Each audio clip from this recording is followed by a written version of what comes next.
What's happening, folks? Back with another reaction, back with some more Keane, and we're returning to Perfect Symmetry 2008. Thank you again to Phil for providing this catalog, which originally started, I believe, as a Lucky Dip. But yes, the next tune is Black Burning Heart, which sounds intense. I mean, a black heart would already suggest one that has been deadened or is hardened against the world. And in some cases, if you say someone has a black heart, you mean they are cruel, if not overtly evil. And then a burning heart is something that is typically represented as passionate. Now, like, that can be passionate in terms of love or desire. You know, you have a burning heart that needs to be satiated and perhaps is so passionate and fiery that, you know, nothing will satisfy it, or at the very least it has a voracious appetite. But you can also say, like, your heart is on fire or burning if you feel that there's been injustice or that you want revenge. You know, there's a fire in my heart that can only be dealt with if I manifest some manner of payback or something like that. So I feel like, you know, the phrase black heart typically is a negative thing, you know, deadened and or cruel, and then a flaming heart could be one that is loving and passionate, but maybe also, or alternatively, angry and, you know, smoking. But black burning heart feels like it's almost surely heading in a negative direction, one that is maybe deadened but also keen for revenge is maybe where my mind goes with it. Who knows? We'll listen and maybe it'll be entirely running in a different direction and none of the things I just mentioned. I will see what I can catch on a first hearing.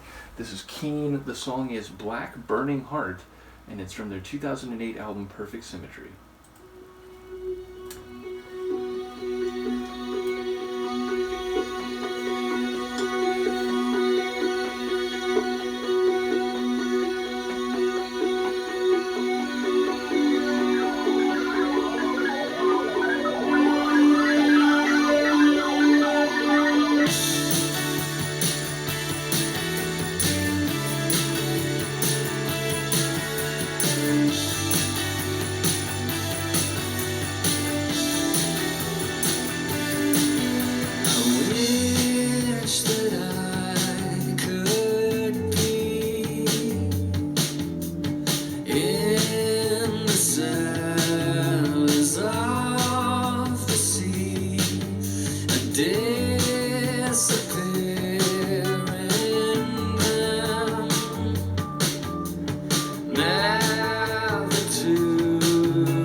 It's unrelenting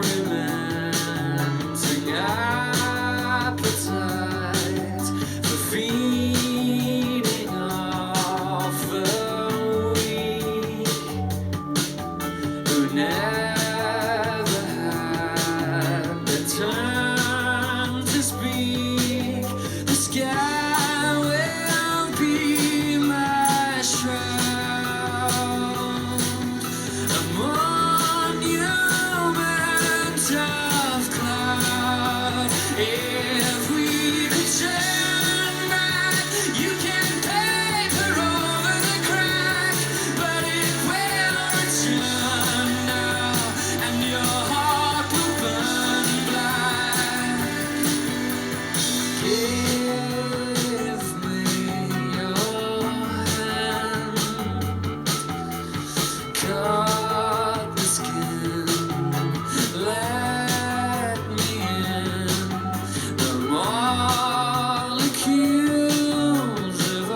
des mers, puis disparaître pour ne plus jamais être vu. Burning cold, now I'm racing down a road I don't recognize. I realize I've forgotten my way home, forgotten everything that I know. Every day a false start, and it burns my heart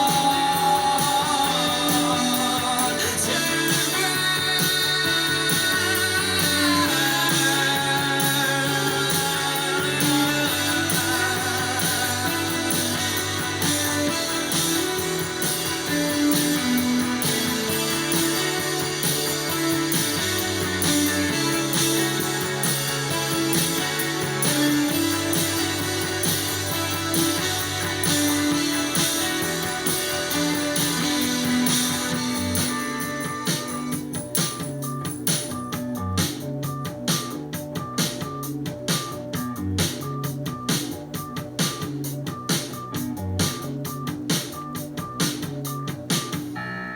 Oh, better than a fade out. A single deep piano hit. I mean, their sonic stylings, it's like, I've mentioned Chaplin's voice. It's one of those secret weapon kind of voices where a tune that might otherwise be kind of in the middle road, not bad, but not stand out, his voice can definitely take it to another level. But that's not always the story with their songs, because they really have great composition, and they put together melodies and sequencing and the feel or the atmosphere of a song so damn well. And it's something that's been consistent from the first album, and then the Iron Sea album, and right on to this one. They just really are good songwriters and composers. So yeah, they're a great band, is I guess what I mean to say. And I definitely feel like it is a great thing that they have been brought to my attention, and I've explored them with you all over these last few years. So yeah, the point is, this is another great tune. Like, lyrically, it sounds like, there's the main gist of the chorus is that, like, if we could go back, you and I, which again, you could interpret that in different ways, but I feel like it sounds like it really is a one-to-one interpersonal, like, relationship sort of song. Though sometimes I say that and I, like, people point out, like, oh, it's actually this, or it's, I'm not always right about that, but it feels like that's what's happening here. And the idea that, like, well, if we could go back, sure, you could paper over that crack, and we could maybe not fall through right there, or not, like, have a fissure right there, but it would still be there, and it's not something that we could avoid forever. So it seems kind of like realist, and, kind of like, hey, that even if we could go back in time, that wouldn't solve everything. But then it feels like he's also saying, like, like, let's go back, let's try, let's, put in the effort. So I'm not sure, like, how to take, because I didn't catch all of the other lines, but yeah, definitely a tune where it feels like it's interpersonal, and it feels like there's a recognition of the obstacles and the complications, but also that the feeling is still there. So yeah, I do wonder if that is in fact what's happening here.